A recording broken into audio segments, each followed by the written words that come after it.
This is when I realized that one, sales is a transfer of emotion, and two, stories sell. And it was the two biggest lessons I've ever had in sales. He told me about his experience of putting himself through college, and I was telling him what I was doing and how much money I needed to make and my plan. And we just shared stories the entire second half of the car ride. When we got back to the dealership, he was like, I'm going to buy this car. I'll be back with a cashier's check. And he bought this car. And it was like mind blowing for me at the time. I had no idea. Like, I thought the sale was over, and that's when the sale actually began. And that's when I became really interested in stories and story selling and storytelling. You know, because when you listen to a story, the regions of your brain of the story being told are actually activating at the same time. You have to envision yourself in that story, especially a story that's told really, really well. And telling stories is fundamental to being human. You tell your story all day long to yourself. And so stories are extremely important because it's the Trojan horse that infiltrates someone's fortified mind. And the CEOs that you're reaching out to, the CMOs, the VPs of sales, they all have fortified bases, and you got to have a Trojan horse to get them in. I've stolen the Pixar framework, so Ooh. I like using theirs.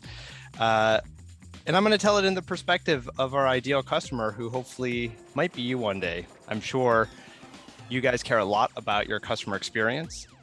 Mm-hmm. And with your clear path to Wall Street one day, we want to make sure that NRR is at a really healthy place. We can certainly help be a piece of that story so that you can tell your happily ever after. And we said, hey, we're failing here.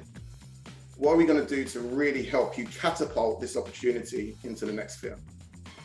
And so we worked with them on a plan that allowed us to actually go out of the ICP and create our own talk tracks based on what they'd already done with previous customers. I know, just based on the research that's coming out, the CMO office is not an easy office to hold.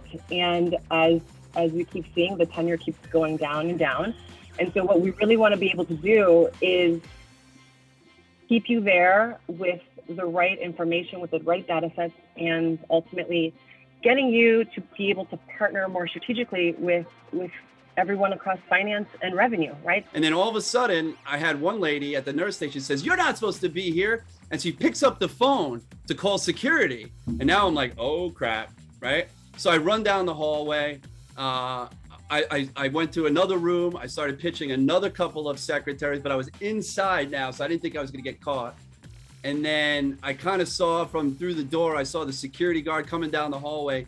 So I ran down the hallway, and there was an elevator there, and he was chasing me. And so I opened the elevator and I pressed the button down, right? And I let the door close, and then I went up the staircase to the next floor, and I started pitching those secretaries and those admins up there.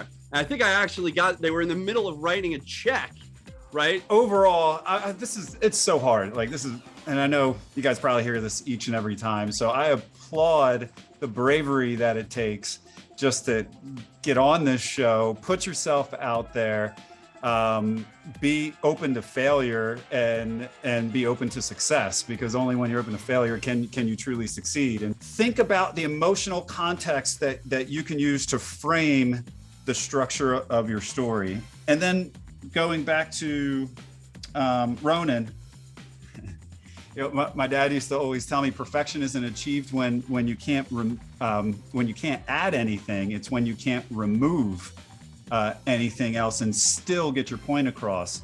I think every great company starts with a great relationship. And so going back to the relationship between our sister founders was that at the time, they obviously saw a pain, a struggle in the marketplace, and they knew that with the right people, that they could create a solution for that problem. But we went after the wrong people at first. We took your advice and we went after it, but unfortunately, it didn't work. And so we've shifted our focus. And now in the last couple of days, we've set up 3 meetings. And now they're like, wow, maybe we need to extend these guys.